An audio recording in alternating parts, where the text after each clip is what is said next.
여러분 안녕하세요. 오늘 여러분과 함께 13강에 뭐가 되느냐 그러면 토지에 대한 여러 가지 이야기를 우리가 살펴보도록 하죠.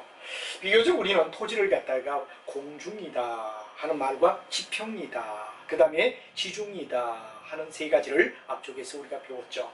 보통 우리가 공중이다 이럴 때는 땅의 지평의 위쪽을 얘기하는 소위 상권을 얘기하는 거죠. 반면에 뭐가 되느냐, 지평은 말 그대로 뭐가 되느냐, 땅 위를 갖다 나타내는 지평을 얘기하고, 그 다음에 땅 속을 갖다 우리가 지중이다 하는 이야기로 우리가 나눴습니다. 근데 이렇게 입체적으로 나누면 참 좋은데, 이런 입체적으로 나눌 때 일어나는 바로 실익과 문제점이 뭐냐. 왜? 우리가 소유권의 문제가 있죠. 땅의 지평만 우리가 얘기하는데 지하는 어떻게 되고, 그 다음에 우리가 잘 알고 있는 공중은 어떠냐 하는 이야기에 대한 소유권의 문제가 있는데, 이 입체적인 어떤 통제까지 완벽하면 좋겠다 이렇게 우리가 보는데 여기에 문제가 있다 이거죠. 그래서 입체화한다 그런 말은, 입체화는 바로 하나의 땅의 지평, 그 다음에 뭐가 되느냐 그럼 공중, 지중, 우리는 세 가지로 구분하며 나타낸다면 더 좋은데, 입체화하는 것이 왜 되느냐, 실제로 실익이 있고 그게 또한 문제점이 어떤가를 우리가 한번 살펴보자 하는 이야기가 되겠습니다. 자, 종래 부동산은 거의 어디에 되느냐 그럼 수평 공간만 중점을 뒀다. 그래서 여러분들 잘 알지만 뭐가 됩니까? 만약에 등기소에 가서 등기를 갖다 우리가 떼게 되면 지평에 대한 이야기만 나오는데 중점을 두고 있더라 이거죠. 그래서 입체 공간을 갖다 의해야 되느냐 그럼 바로 우리가 부동산 활동에 의해야 되느냐 그러면 지향해야 된다.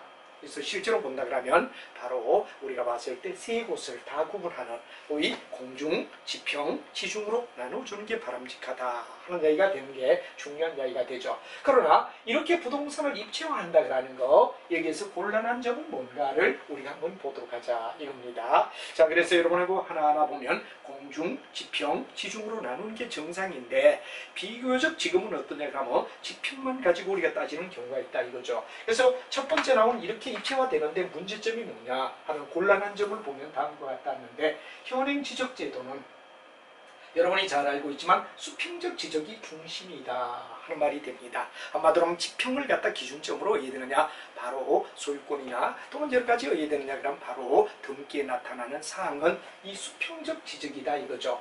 그 다음에 입체 공간에 대한 행정면에서 지원이 불완전하다. 그렇죠. 정부가 어떤 이야기면 또는 아니면 행정면에서 입체 공간을 갖다가 우리가 나타내기까지는 아직까지 불완전하다 이거죠. 그리고 이제 이 바로 이런 입장에서 미진한 점을 갖다 개선하지 않고는 곤란하다. 그리고 이제 우리가 보통 이제 등기부상에서 지평을 기준점으로 잡지, 뭐 아까 말하던 공중이나 또는 지중이나 지평 세 가지로 입체적으로 우리가 따지기는 곤란하기 때문이다. 그러려면 행정적인 면에서 이렇게 세 부분을 입체화하기 위해서는 세 부위가 분리되어야 되는데 이런 게 곤란하지 않느냐. 그리고 너무나 많은 시간과 또 제도가 바뀌어야 되기 때문에 현재로서는 문제점이 있다. 이런 얘기가 되겠죠.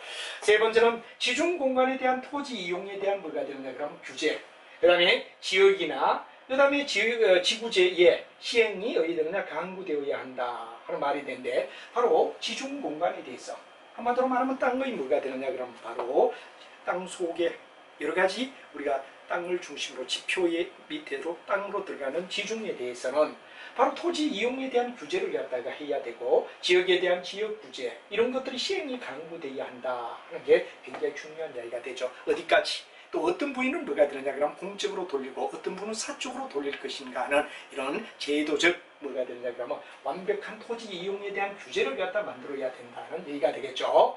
그 다음에 부동산학 이론의 실무 이론이 어디 되느냐, 입체 공간을 대상으로 하기에는 아직도 미흡하다. 그래서 우리가 입체 공간으로 얘기하는 건 미흡하다. 향후에 어디 되느냐 공중권이라든가 또는 개발권 이전 제도라든가 등 이런 제도가 뭐가 되느냐 발전해야 될 필요가 있다. 그래서 앞으로는 우리가 공중권에 대한 문제, 그리고 개발권에 대한, 개발 이전에 대한 제도 이런 것들의 발전이 바로 뭐가 되느냐 부동산학에 더 들어가야 되며 실무에서 보완이 되어야 할 부위다 하는 이야기를 설명하고 있습니다. 그 다음에 수평 공간의 확대나 과도한 뭐가 되느냐 직주 분리 현상. 바로 여러분 잘 알지만 직주라는 말은 바로 여러분이 잘 알지만 어떻습니까? 바로 직주 분리라는 말은 바로 고든 부분과 분리되는 것. 그리고 우리가 봤을 때 딱 곱게 올라가는 부분만 뭐가 되느냐 직주 분리라고 얘기를 하죠. 직주는 바로 곱게 나가는 거, 쉽게 얘기해서 뭐가 되느냐 그럼 바로 고든 부분과 분리하는 걸 갖다 직주 분리 현상이라고 얘기하죠. 그래서 입체 공간에 이용하는데 병행되어야 되며 본격화되어야 된다. 수평 공간에 우리가 봤을 때 확대해서 직주 분리 현상. 땅이 있다 그러면 직주와 어떻게 되느냐 그러면 어느 쪽으로 공중을 향하여 사용하는 이야기와 또 지하로 들어갈 때 이 지표를 갖다 중심적으로 해서 직주 분리 현상을 만들어서 입체 공간에 대한 이용을 갖다 해야 되느냐 본격화해야 된다 그런 이야기가 중요한 5번째 이야기로 제시하고 있더라 이거죠. 그래서 뭐 이런 것까지 여러분이 뭐 대충 넘어가다 보면 전혀 생각을 하지 않을 수 있는데 하나하나 책을 통하여 우리는 꼼꼼히 우리가 잡아주는 게 중요하다 하는 문제가 중요한 이야기가 됩니다. 그래서 이게 바로 뭐가 되느냐 그러면 바로 입체화하는 데 따른 여러 가지 문제, 한마디로 말하면 현재 지적제도가 수평지적이다, 불완전하다, 그 다음에 토지 이용에 대한 규제나 지역에 대한 시행이 강구되어야 한다, 입체 공간을 가지고 따라서 공중권이라든가 개발권 이전 제도가 더 필요하다, 그 다음에 수평 공간 확대는 바로 과도하게 직주 분리 현상을 갖다 유발하므로 입체 공간 이용에 병행이나 본격이 되어야 된다는 이야기로 우리가 봤을 때 한마디로 말하면 바로 어떤 지평을 갖다 벗어나지 않는 직주 분리는 바로 고든 부분과 분리하는 이야기들, 이런 것들이어야 되느냐 그럼 바로 제도적으로 완성이 되어야 된다 하는 5가지 이야기를 쭉 설명하면서 바로 입체화가 되어야 됨에도 불구하고 입체화가 되지 않을 때 일어날 수 있는 문제점을 지적하는 이야기가 되고, 바로 이런 입체화가 되기 위해서는 바로 부동산에 대한 이런 부위가 바로 보완이 되어야 된다 하는 이야기가 바로 5가지가 있다는 얘기가 되겠습니다. 자, 그 다음에 부동산이 뭐가 되느냐 그럼 우리가 봤을 때 내용으로 우리가 본다면은 바로 궁극은 뭐가 되느냐 하는 이야기가 되겠는데, 자, 우리가 쭉 내용을 갖다 살펴봤는데 여기서 이제 5가지 개념을 갖다 이해를 하고, 그 다음에 부동산에 뭐가 되느냐 그럼 바로 우리가 봤을 때 하나의 이런 변화를 갖다 얘기하면서 나타나는 이야기가 바로 소유권의 분할에 대한 이야기를 생각해보자 하는 말이 되겠습니다. 소유권에 대한 분할을 우리가 살펴보도록 하죠. 자, 우리가 일반적으로 봤을 때 이런 소유권에 대한 이야기는 부동산은 여러 가지 법적인 뭐냐 그러면 내용으로 묶여져 있다 이겁니다. 하나의 어떤 권리만 있는 거 아니죠. 그래서 부동산은 여러 가지 권리가 묶여져 있다라는 이야기가 중요한 권리의 묶음이라고 얘기할 수 있다 하는 말이 되죠. 예를 들어 법적으로 권리가 묶여 있다라는 이야기가 중요한 이야기가 됩니다. 예를 들어 가지고 있다 그럴 때 우리는 점유하고 있다, 또 소유하고 있다, 사용하고 있다, 향유하고 있다, 처분할 수 있는 권한이다, 이런 것들을 갖다 하나하나 구분하지 않고 전부 다 묶어서 우리는 일반적으로 소유권이나 또는 공중권과 지표권과 지하권 등을 포함한다 하는 말이 권리의 묶음. 땅이 있다면 땅에 대하여 일일이 다 하나하나마다 구분하는 게 아니라 묶음으로 이해되느냐 그럼 바로 권리를 나타낸다 하는 얘기가 중요한 얘기가 되죠. 그래서 부동산이 가지는 권리의 묶음이라는 얘기가 중요한 얘기가 되며 바로 점유권, 사용권, 향유권, 처분권으로 우리가 구분하고 있는데 이런 것들을 하나하나 구분하지 않고 바로 권리의 묶음으로 본다 그런 얘기가 되고, 그다음에 이런 묶음으로 구성을 갖다 우리가 돼 있지만 개별 권리는 뭐가 되느냐 그럼 모두 처분 대상이 될 수 있다 그 말이 되죠. 그래서 예를 들어서 우리가 만약에 뭐 점유권이나 또는 사용권을 갖다가 임시로 빌려줄 수 있고 소유권은 또 달라도 분리시킬 수도 있다 이거죠. 그래서 개별 권리는 모두 처분 대상이 될 수 있다 그런 얘기가 되며, 마치 파인애플 기법이라는 말을 갖다 우리가 많이 씁니다. 파인애플 기법이라는 말의 뜻이 뭐죠? 부동산 소유는 여러 개의 권리의 묶음으로 구성이 되어 있다는 이야기가 굉장히 중요한 이야기가 됩니다. 부동산은 따로 하나하나 분리되는 것보다는 이런 권리의 묶음으로 되어 있다. 그래서 각 권리는 경제적 가치가 인정되고 또 한 여러 개가 권리로 분할 가능하다 이런 얘기가 되죠. 이처럼 부동산은 소유권으로부터 경제권까지, 경제적으로 사용하는 권한까지 어디에 되느냐 분리될 수 있다는 얘기가 중요한 이야기가 된다는 얘기가 되겠습니다. 그래서 바로 권리의 묶음이며, 궁극은 뭐가 되느냐 그럼 파인애플 기법이라는 말은 바로 경제적 가치가 인정되어서 한 여러 개의 권리가 분할 가능하다는 이야기가 중요한 이야기가 되죠. 바로 우리 책에도 보면 파인애플 기법이란 말, 바로 권리가 여러 개 있는데 이걸 묶어서 우리가 나가지만 이걸 갖다 분리할 수도 있다, 분할이 가능하다 하는 말이 되죠. 이처럼 부동산은 뭐가 되느냐 소유권으로부터 경제가치 권리를 창출하여 분할하는 기법, 이 분할하는 기법을 갖다 파인애플 기법이라고 얘기한다 하는 말이 아주 중요한 이야기가 되죠. 그래서 여러분이 권리의 묶음으로 나타내지만 이 하나하나의 권리를 갖다 분할할 수도 있다. 그런데 분할했을 때 이건 파인애플 기법이라고 우리가 말할 수 있다. 그런 얘기가 되겠죠. 그래서 권리의 묶음과 파인애플 기법이란 말을 갖다 우리는 바로 잘 정리를 해줘야 되겠다라는 얘기가 중요한 얘기가 되겠습니다. 자, 그 다음에 우리가 일반적으로 봤을 때 여기 소유권의 주요 권리를 갖다 우리가 한번 살펴보자 이겁니다. 소유권이 가지는 주요 권리는 어떤가 하는 이야기를 우리가 한번 살펴보는 게 아주 중요하다 이런 얘기가 되겠습니다. 자, 소유권의 가장 중요한 권리는 여러분들도 이미 여러 번 많이 들어봤지만 점유권이라는 말을 갖다 우리가 많이 가지고 들어봤을 겁니다. 점유한다 그런 말은 부동산을 현실적으로 지배하고 그 다음에 무기한 동안 뭐가 되느냐 그러면 배타적 점유 상태. 바로 누구로부터 간섭을 받지 않고 자기 스스로 가지고 있을 수 있는 배타적 점유를 갖다 우리는 점유권이란 말한다. 이런 얘기가 되죠. 다음에 두 번째는 사용권이라는 말이 나옵니다. 사용권. 바로 이거는 법적인 연결이 없고 그 용도가 합법적인 한 타인의 간섭을 받지 않고 대상의 부동산을 갖다 뭐한다? 향유할 수 있다. 바로 사용할 수 있다. 할 때 우리는 사용권이라는 말이 되죠. 그 다음에 이 부동산의 소유권을 갖다가 해야 되느냐 그럼 정부나 또는 일부를 갖다가 해야 되느냐 언제나 처분할 수 있는 권한을 갖다 우리는 처분권이라고 얘기한다. 한마디로 말하면 지배하고 가지고 있다 그러는 게 점유권이 되고 사용할 수 있는 내용이다 할 때 사용권이 되며 그 다음에 소유권을 갖다 처분할 수 있다. 정부나 일부를 처분할 수 있을 때 처분권이라는 말을 갖다 우리가 쓴다 하는 이야기를 여러분이 알면 되겠죠. 그래서 바로 소유권에 대한 주요 권리는 점유권, 사용권, 처분권이 중요한 하나의 소유권으로서 가지는 권리라고 말할 수 있다 하는 말이 되겠습니다. 자, 그 다음에 이제 우리가 중요한 게는 부동산의 소유권에 대한 제한을 갖다 우리가 살펴보자 이겁니다. 만약에 부동산을 가지고 있을 때 바로 어떤 면의 공적 제한이라는 말이 나옵니다. 이 부동산에 대하여 해야 되느냐 그러면 배타적 권리. 배타적은 바로 타인에 의하여 우리가 해야 되느냐 그러면 바로 어떤 이제 가지는 얘기를 갖다 우리는 공적 제한이라고 얘기하죠. 예를 들어 바로 절대적인 뭐가 되느냐 그러면 것이 아닌 정부가 보유하고 있는 경찰권, 그리고 과세권, 그리고 수용권, 그리고 귀속권. 이런 것들은 뭐가 되느냐? 공적 제한이라고 불러주더라 이거죠. 그래서 우리가 부동산 소유자가 배타적이고 결코 왜 되느냐 그러면 절대적인 게 아닌 정부로부터 왜 되느냐? 경찰권을 갖다 한다든가 과세, 세금을 내는 거, 수용을 갖다 당하는 권한, 귀속권 이런 것들을 왜 되느냐? 공적 제한에 속하는 이야기다. 사적이 아니라 공적으로 지배를 갖다 우리가 얘기할 때 부동산에 대한 소유권의 제한 부위에 있어서는 공적 제한은 바로 이와 같이 정부가 보유하고 있는 경찰, 과세, 수용, 귀속권에 의하여 제한을 받는 걸 갖다 우리는 공적 제한이라 불러준다라는 얘기를 이해하시면 되겠죠. 반면에 사적 제한이다 할 때는 개인적으로 우리가 제한당하는 거. 예를 들어 내가 내 땅을 저당 잡았다. 예를 들어 은행에 돈을 빌리고 만약에 우리가 뭐가 됩니까? 등기부상에 저당 잡아주는 거. 그리고 유치권, 그리고 예전에 지역권, 그리고 제한 특약에 의해 되느냐 등 제한 특약 등을 바로 사적.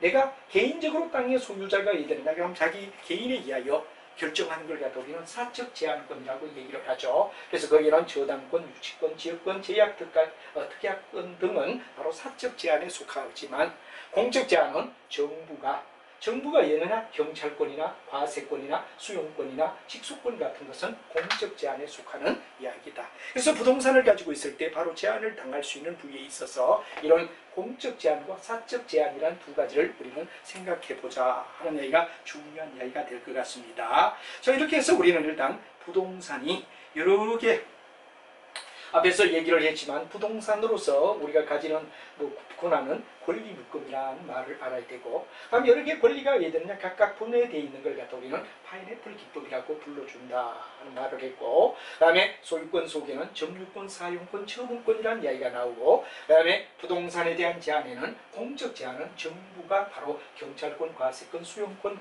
귀속권 등에 의하여 공적 제한을 받을 때 이건 뭐가 되느냐 그럼 공적 제한이라고 얘기하죠. 반면에 사적 제한은 저당권, 유치권, 지역권 제한, 바로 특약 등은 바로 개인에 의하여, 개인의 의사에 의하여 결정된 것을 우리는 사적 제한권이라고 우리가 말할 수 있다 하는 이야기로 얘기를 할 수 있다는 게 아주 중요한 이야기가 되겠습니다. 자, 이렇게 해서 우리는 여러 가지 바로 하나의 토지로부터 활동에 있어서 여러 가지 이제 권한을 갖다가 쭉 나눠가며 권한에 대한 부위, 바로 직주 분리 현상, 고등 부분과의 분리해서 여러 가지를 우리가 따져주는 이야기에 의하여 뭐 권리의 묶음이라든가, 그 다음에 파인애플 기법이라든가, 소유권에 대한 이야기라든가, 부동산에 뭐가 되느냐, 그럼 바로 소유권에 제한을 하는 공적 제한, 사적 제한까지 우리가 또박또박 하나씩 따져봤다 하는 용어를 한번 쭉 정리를 하면 될 것 같습니다. 자, 그 다음에 이제 우리가 중요한 이야기는 위치로서의 부동산에 대하여 한번 살펴보자 이겁니다. 자, 우리가 일반적으로 위치라는 개념, 바로 위치라는 개념은 바로 우리가 잘 알지만 사물이 어디에 있느냐, 이걸 갖다 우리는 위치라고 얘기하죠. 바로 한마디로 말하면 어떤 사물이 일정한 곳에서 뭐가 되느냐, 그럼 자리를 잡고 있는 형태, 그걸 갖다 우리는 일반적으로 위치라는 얘기를 얘기하다. 영어로 로케이션이라는 말을 하죠. 한마디로 말하면 가로, 세로, 그 다음에 뭐가 됩니까? 바로 공간을 갖다 나타내는 내용, 이런 것들이 위치라고 얘기할 수 있지 않느냐 하는 얘기인데, 바로 사물이 자리를 잡고 있는 곳을 갖다 우리는 일반적으로 바로 위치로서 얘기다. 근데 부동산의 경우도 역시 그러죠. 부동산의 위치는 매우 중요한 요소다.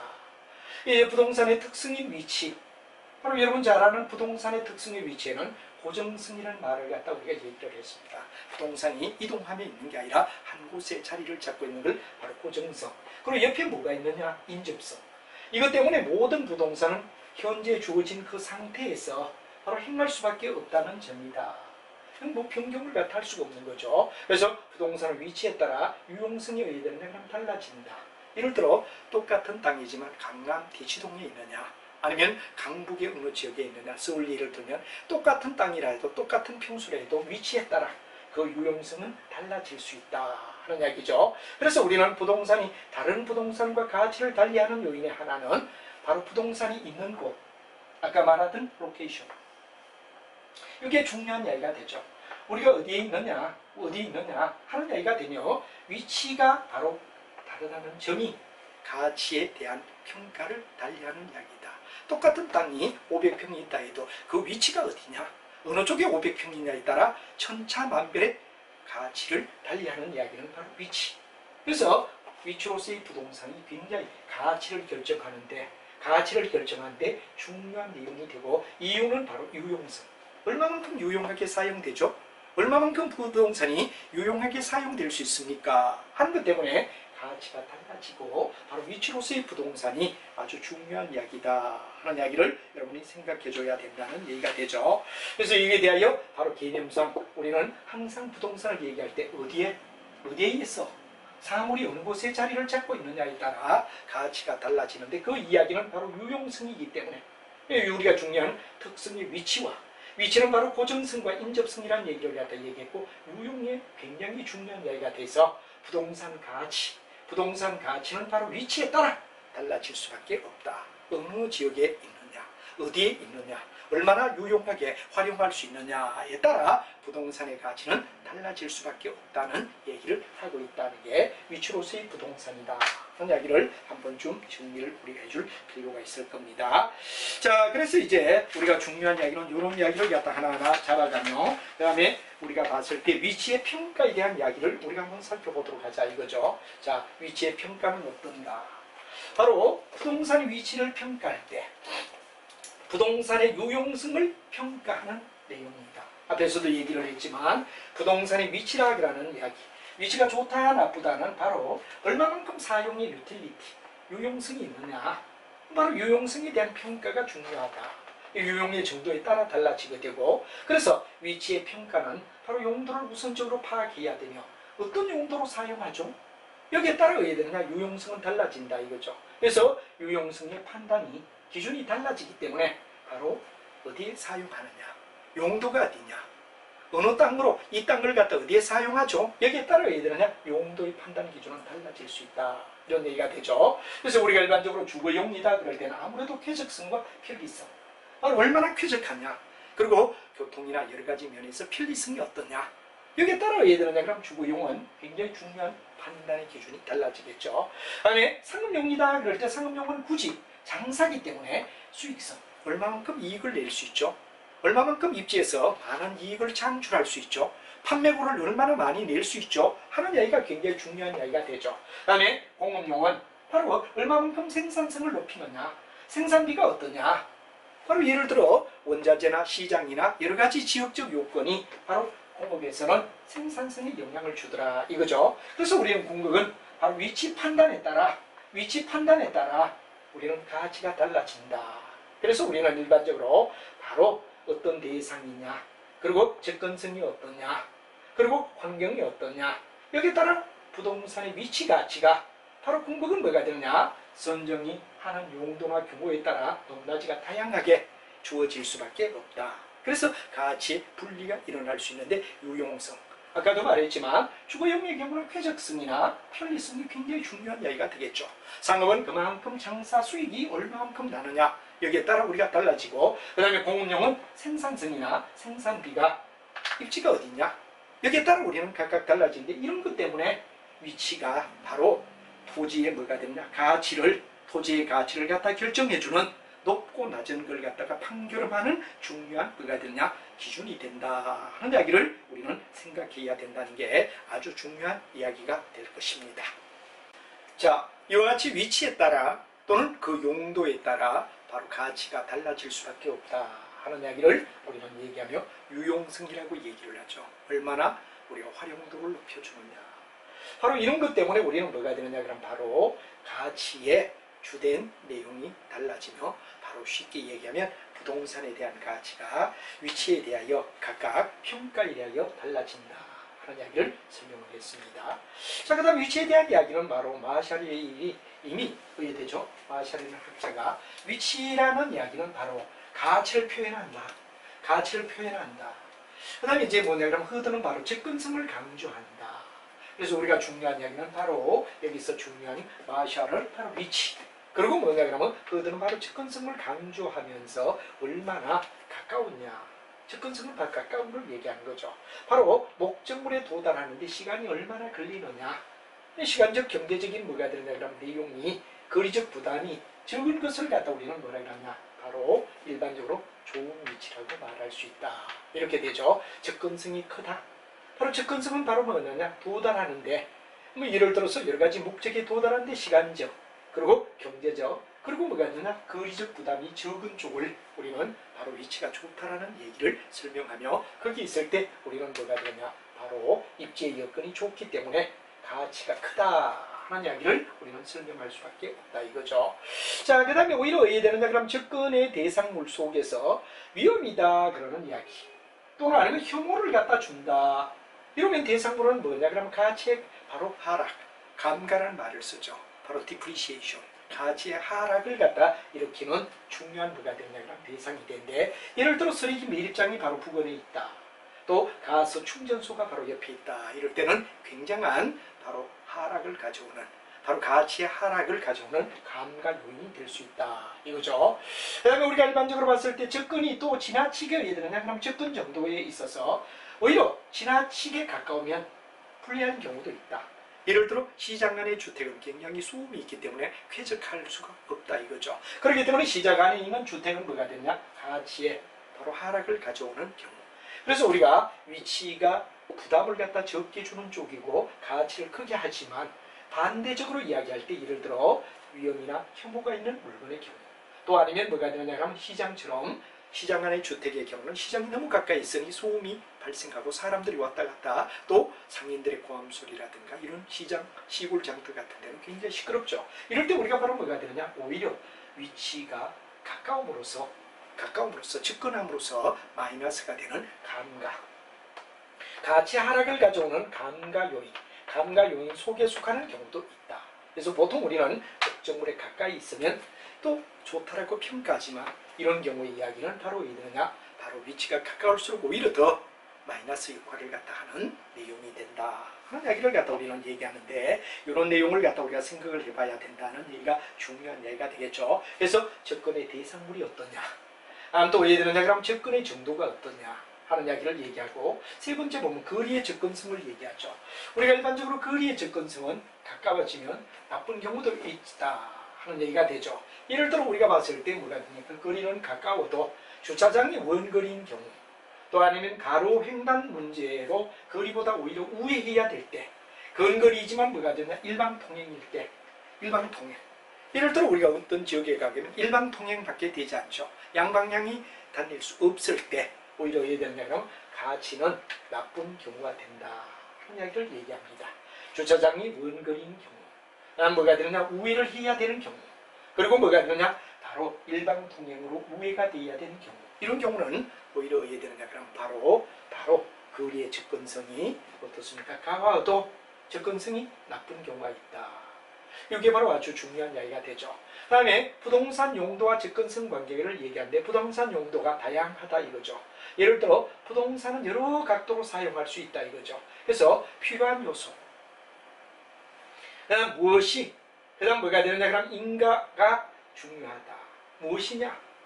무엇이냐에 따라 부동산은 뭐가 되느냐 용도에 따라 우리는 쉽게 얘기해서 접근성이 플러스일 때도 있고 마이너스일 때도 있다 하는 이야기를 설명하죠. 그래서 예를 들어서 접근성이 중요시되는 경우를 갖다 예를 들면 소매상의 경우, 예를 들어 소매상점이라는 이야기는 뭐가 됩니까? 도매는 바로 생산자가 바로 물건을 갖다 사서 최종의 소비자와의 거래를 하는 사람을 우리는 소매상이라고 얘기를 하죠.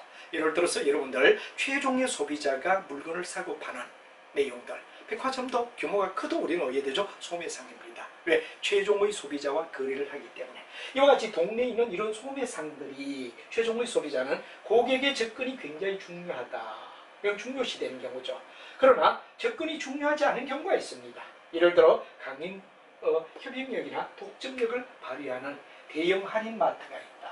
대형 할인마트의 경우는 굳이 접근성이 별로 멀어도 좋다. 일단 대량으로 사게.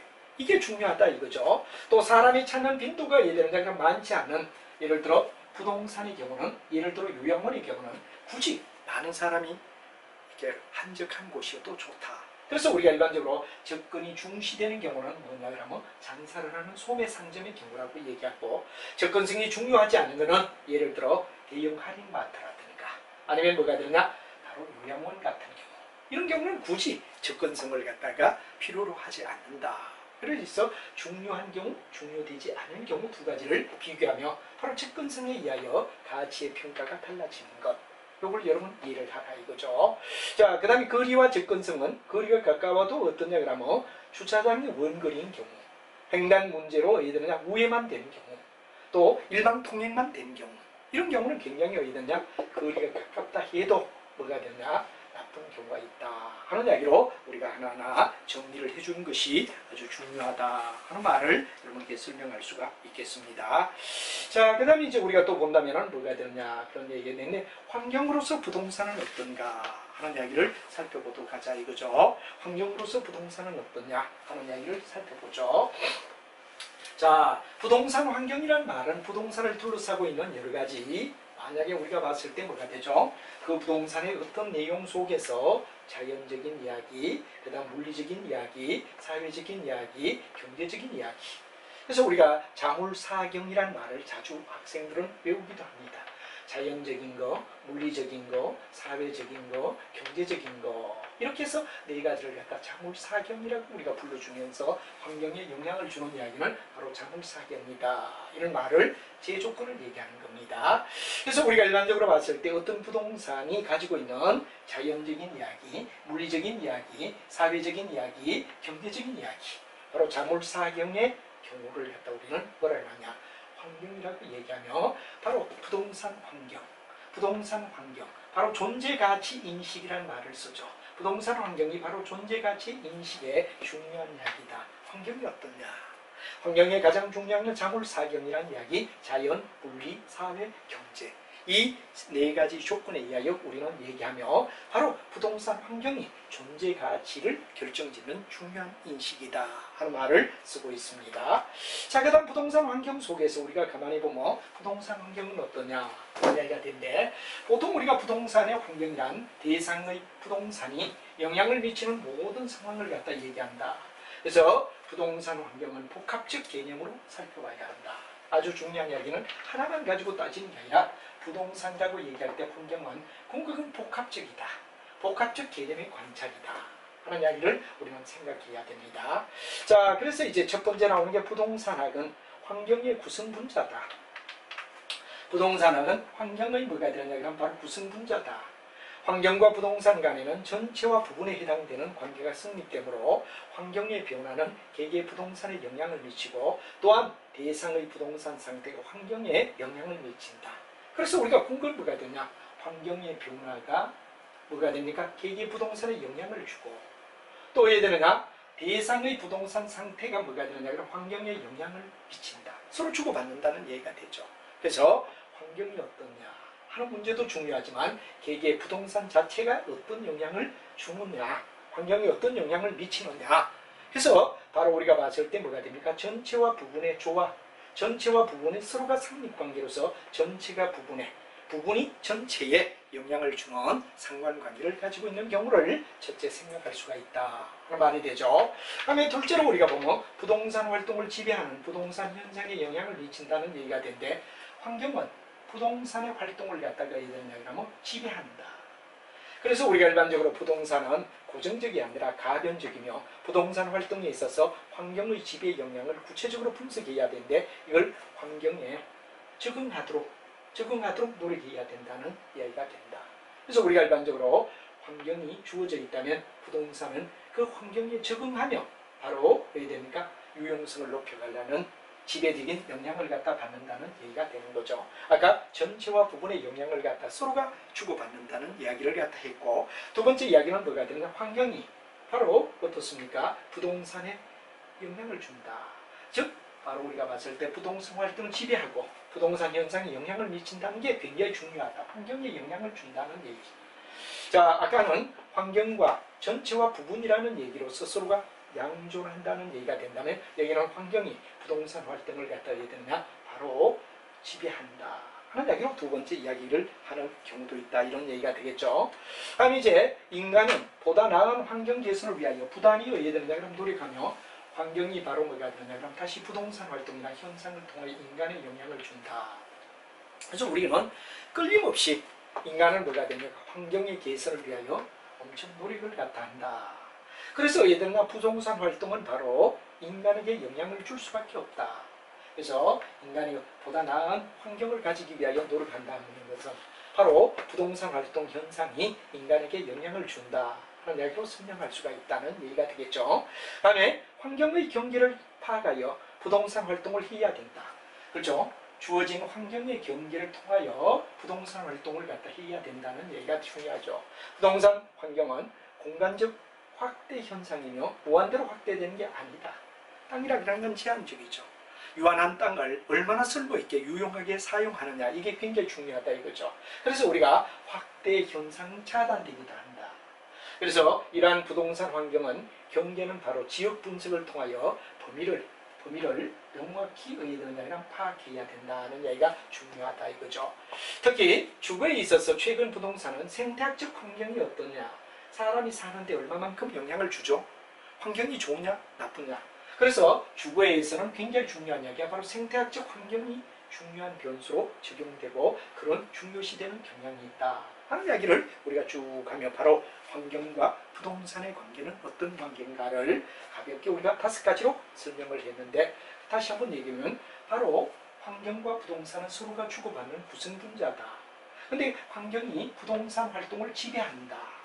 그 다음에 세 번째가 인간은 보다 나은 환경을 갖다 개선하기 위하여 바로 환경에 대한 부동산 활동을 갖다 인간에 영향을 준다. 환경 경계를 갖다 통하여 부동산 활동을 해야 되면 범위를 명확히 파악해 봐야 된다. 그리고 주거에서는 특히 생태학적 환경을 갖다 중요시하는 경향이 있다 하는 5가지를 짧게 우리는 바로 환경과 사람이 살아야 하는 부동산과의 관계를 갖다가 우리가 한번 살펴봤다 하는 얘기가 중요한 얘기가 되겠습니다. 자, 그 다음 부동산 활동이 뭐가 되느냐? 그럼 바로 환경과의 관계를 갖다가 도표로 나타내는데 이러한 내용을 한번 살펴보도록 하자 이거죠. 자, 부동산 환경은 부동산에 직접 또는 간접적으로 영향을 미치며 아까 얘기했지만 바로 자연적인 부위, 그리고 뭐가 되느냐? 사회적인 부위, 물리적인 부위, 그 다음 뭐가 되느냐? 경제적인 부위. 그래서 자사물경이라는 바로 이야기를 갖다 우리가 말했죠. 자연적인 것, 사회적인 것, 물리적인 것, 경제적 조건, 이걸 갖다 우리는 일반적으로 바로 부동산 환경에 영향을 준다 이렇게 우리가 말하고, 이런 부동산 환경은 자연 있는 환경과 사람에 의하여 변경되는 인문적 환경, 두 가지로 구분할 수 있다. 그래서 원래 있는 그대로를 우리는 자연적 환경이라고 얘기한다면 제도나 또는 사람이 살아가면서 만들어주는 인문적 환경 두 가지로 크게 대별할 수 있다 하는 얘기가 되겠습니다. 이 자연적 환경은 원래 있는 그대로 원래 있었던 내용, 바로 그 부동산 자체, 이게 자연적이라고 말하죠. 인문적은 바로 뭐가 되느냐, 사람이 여기서 변형을 시켜갈 때 변형을 시켜가는 여러 가지 제도적 방안이나 이런 것들이 뭐가 되느냐가 바로 인문적이라고 말할 수 있죠. 그럼 우리가 자연적 환경은 어떤 거냐 하면 물리적인 지표, 또 지형, 지세, 토양, 기후 이런 것들은 아예 사람이 어떻게 변경 가능할 수가 없다. 있는 그대로 태고에 원래 있었던 그대로를 우리는 자연적이라고 얘기한다. 그러면 우리가 자연적 자질을 얘기하는 건 바로 원래 타고난 원래의 어떤 거고, 다음에 자연 자원에는 양식이라든가 석유라든가 이 건축 자재라든가 광물이라든가 수산 자원이라든가 이런 것들이 어떤가, 이걸 갖다 우리는 원래 바로 신이 주는 예를 들어 이런 여러 가지 내용을 갖다 우리는 자원이라고 얘기를 하죠. 그래서 자질은 원래의 본래의 어떤 그 지표 이런 이야기라면 자원은 바로 자연이 주는 어떤 내용들, 양식, 석유, 건물, 광물, 수산 자원 이런 것들이 뭐가 되느냐 하면 바로 자연적 환경이라고 말할 수 있다. 그렇다면 사람들에 의하여 예를 들어 제도, 정부가 어떤 규제 또는 뭐가 되느냐 그러면 여러 가지 조세, 규제, 이런 정비 이런 것들이 뭐가 되느냐 제도적이라고 말하죠. 그리고 이제 사회적이다 그럴 때는 바로 소비자 행동 유형이 어떠냐, 소비자가 어떤 사고를 가지고 부동산을 바라보죠 하는 이야기, 그리고 부동산에 대한 그 어떤 관행, 예를 들어 소비자의 어떤 가치관, 그 다음에 이런 것들이 사회적이라고 말할 수 있죠. 그리고 예를 들어서 우리가 그 이외에도 뭐 관행이, 수익의 관행이 어떠냐, 학교가 어디에 되느냐, 관공서가 어떠냐, 공원이 어떠냐, 이런 것들은 사회적 환경이라고 말할 수 있다. 이렇게 우리가 되겠죠. 반면에 문화적인 거는 주택의 양식, 주거생활의 관습 이런 것들이 문화적이라고 우리가 말하고, 경제적인 거는 금융이나 재정이나 경제성장이나 물가나 금리 같은 것들이 경제적이라고 우리가 말할 수 있다. 이런 얘기가 되죠. 그 다음에 이제 만약에 예를 들어 또 교통체제의 정비 뭐 이런 것들이 경제적이라고 말하죠. 그 다음에 기술은 바로 건축 공법을 갖다 얘기한다. 또 기술의 혁신을 얘기한다. 그런 얘기가 되죠. 바로 계속해서 기술의 변화를 갖다 유도하며 나은 방향으로 나가는 걸 우리는 이노베이션, 혁신이라고 얘기하는데, 기술의 혁신, 이 부위가 뭐가 되냐, 기술적 환경이라고 말할 수 있다. 그래서 부동산에 영향을 미치는 건 원래 자연 그대로의 이야기 속의 자질과 예를 들어 어떤 파급적으로 얻을 수 있는 자원, 이 자질과 자원이 뭐가 되냐, 자연적이라고 본다면 인문은 제도나 사회나 문화나 경제나 그리고 뭐가 되냐, 기술, 제도와 사회와 문화와 경제와 기술을 갖다 우리는 묶어서 인문적이라고 말할 수 있다. 사람들에 의하여 진화되어 갈 수 있는 것, 사람들의 힘에 의하여 변경되어 갈 수 있는 이야기, 이런 것들이 뭐가 되느냐, 인문적이라고 우리가 말할 수 있다. 그런 얘기가 되겠죠. 그래서 자연적 환경과 인문적 환경이라는 크게 내용을 갖다 우리가 구분할 수 있는 내용이 아주 중요하다. 그런 이야기를 여러분이 알아두시면 될 것 같습니다. 그래서 부동산은 자연적인 환경, 원래의 자질과 자원, 그리고 인문적은 제도, 사회, 문화, 경제, 기술적인 부위에서 부동산을 바라봐야 된다. 그런 이야기가 중요한 이야기가 된다는 얘기로 우리가 도표를 통하여 설명을 할 수 있습니다. 자, 그 다음에 이제 우리가 일반적으로 자산으로서 부동산, 인간은 누구나 자기가 살아가는데 뭐가 됩니까? 생활의 기초가 되며 경제 원동력이 되는 걸 갖다 우리는 바로 자산으로서의 부동산이라고 말할 수 있다. 내가 땅을 가지고 있다면 활용해서 얼마든지 나의 부를 창출할 수 있다. 바로 자산은 내가 활용할 수 있는 어빌리티, 내가 현찰을 가지고 있다, 부동산을 가지고 있다, 다 어떻습니까? 경제적으로 활용할 수 있는 어빌리티를 얘기한다 이거죠. 이걸 우리는 회계학적으로는 자산이다. 이 자산은 물론 자기 돈으로, 자기 돈 내서 하는 경우도 있고 남에게 빌려와서 하는 경우도 있지만 여하튼 자기가 소유하고 활용할 수 있는 모든 걸 우리가 자산이라 그러는데, 부동산도 하나의 자산으로서 부동산이다 이거죠. 부동산은 생활의 기초가 되며 인간의 경제활동의 이윤 추구의 수단이 된다. 그래서 부동산은 바로 국가의 큰 부의 원천이 된다. 다음 뭐가 되느냐? 민간활동 또는 자산의 큰 편이고, 그 다음에 자산으로서 부동산은 사용 측면과 그 다음에 교환 측면 이 두 가지로 나누어서 생각할 수 있다. 사용이란 말은 바로 내가 주택을 현재 살기 위하여 가지고 있다면 삶 자체가 뭐가 되죠? 바로 우리가 봤을 때 사용가치라고 얘기하지. 그러나 내가 어느 날 팔아가지고 다른 데 이동하겠다 이럴 때는 이건 교환가치라고 말할 수 있지 않느냐. 그래서 부동산이 자산으로서는 크게 사용의 가치와 교환가치라는 두 가지 이하여 나타날 수 있다. 이렇게 설명을 하죠. 그래서 사용의 가치 속에서 본다면 바로 소유하는 것, 또 이용하는 것. 소유가 아니라 이용을 위한 것. 이용을 위한 걸 갖다 우리는 뭐가 되느냐? 사용가치라고 말할 수 있다. 이렇게 되겠죠. 그 다음에 이제 부동산을 갖다 우리가 봤을 때 이와 같이 사용가치라는 이야기, 사용가치. 그래서 사용가치와 바로 우리가 잘 아는 뭐가 되느냐 하면 교환가치라는 뒤에 가게 나오는데 사용할 때 나타나는 이야기는 어떤가 하는 이야기를 얘기하죠. 자, 부동산 속에서 우리가 가장 첫 번째 얘기하는 소유권이라는 말이 나옵니다. 소유권은 사람이 물건을 자유롭게 의되는 배타적으로 무제한적으로 사용하고 수익을 얻고 처분할 수 있는 권리. 부동산 바로 소유권은 소멸의 시효가 없다. 우리가 바로 시효라는 말은 법적 시간의 효과를 시효라 그러죠. 토지는 내가 한 번 가지면 영원히 내가 아니면 나의 대대손손 물려줄 수 있다. 그런 게 바로 소유권의 의미인데 여기는 소멸시효가 없다 하는 얘기가 되겠죠. 그래서 부동산은 소멸시효가 없다 이런 얘기가 됩니다. 그 다음에 우리가 또한 뭐가 되느냐 그러면 그러나 근대 도면서부터 민법에서 소유권은 절대권이 아니라 공공의 복리, 우리가 일반적으로 절대 시효가 없다 그랬지만 또 거기는 공공의 복리를 위하여 바로 우리가 잘 아는 뭐가 됩니까? 공적으로 우리가 따져주지 않을 수 없다. 그래서 사회와 공공성을 우리는 강조할 수밖에 없다. 그래서 우리가 소유권에 제한을 가하는 건 바로 뭐가 되느냐? 사회성과 공공성.